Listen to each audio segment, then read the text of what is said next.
Magandang araw po, Ate B. Ako po ulit ito, isang nanay na OFW na minsang iniwan ng 3 anak para magtrabaho sa ibang bansa. Pero iniwan din pala ang pamilya sa kamay ng isang asawang babaero at iresponsable. Ate B, dumating po ang araw na umuwi ako ng Pilipinas. Hindi po ako umuwi para makipag-away, hindi rin para magmakaawa.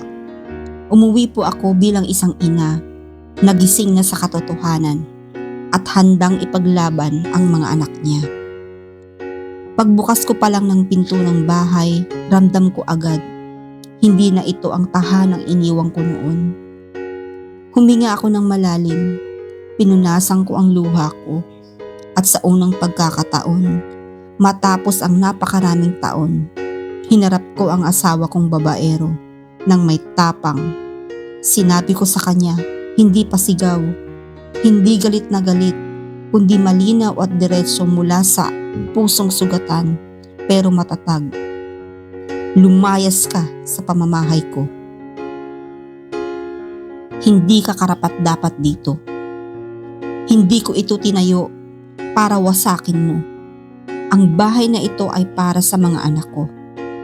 Ate B, pinalayas ko po ang asawa ko kasama ang babaeng sumira sa aming pamilya. Hindi po iyon naging madali. Nanginginig ang boses ko.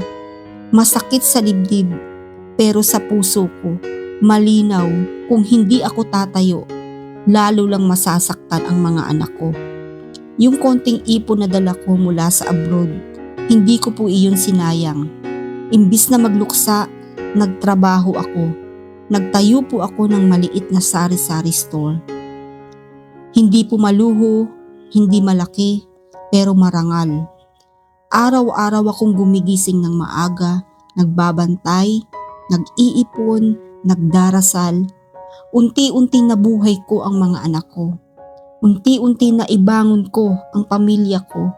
Kami lang, walang asawa, walang ama. Ngayon po, gusto kong ibahagi ang bunga ng lahat ng luha, sakripisyo at panalangin. Ang panganay ko po ay isa ng guro.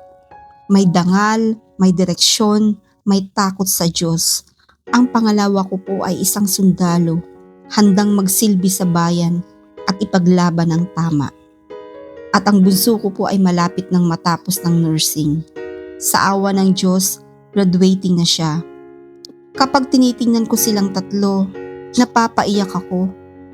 Pero hindi na sa sakit, kundi sa pasasalamat. Sa ngayon po, payapa na ang puso ko. Masaya akong naglilingkod sa Panginoon. Masaya akong makita ang mga anak kong maayos ang buhay. Hindi man perpekto, pero buo. Ang tungkol po sa asawa ko, nabalitaan ko na lang po na may sakit na siya ngayon. Iniwan na rin po siya ng babaeng ipinaglaban niya noon. Ngayon po, gusto niyang bumalik sa amin. Ate B, dito po ako humihingi ng payo. Hindi na po ako galit. Pero hindi na rin ako basta-basta makapagdesisyon. Pinag-iisipan ko at higit sa lahat pinagpipray ko. Ate B, ano po ang payo ninyo sa isang asawang niloko?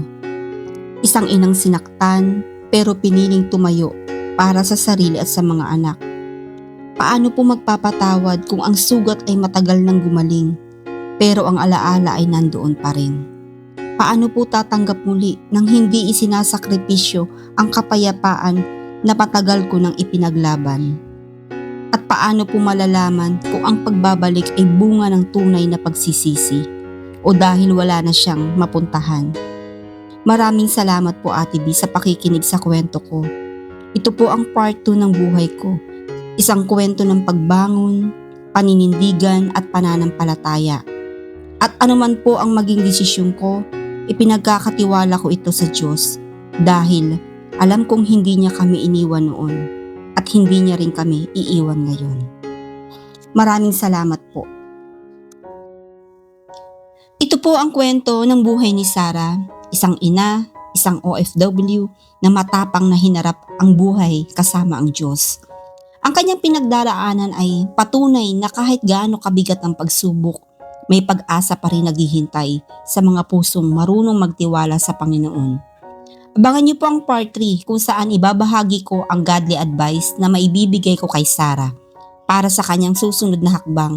Maraming salamat po sa inyong pakikinig at pakikiisa.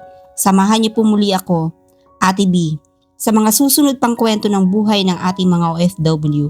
Pagpalain po tayong lahat ng Diyos. God bless everyone!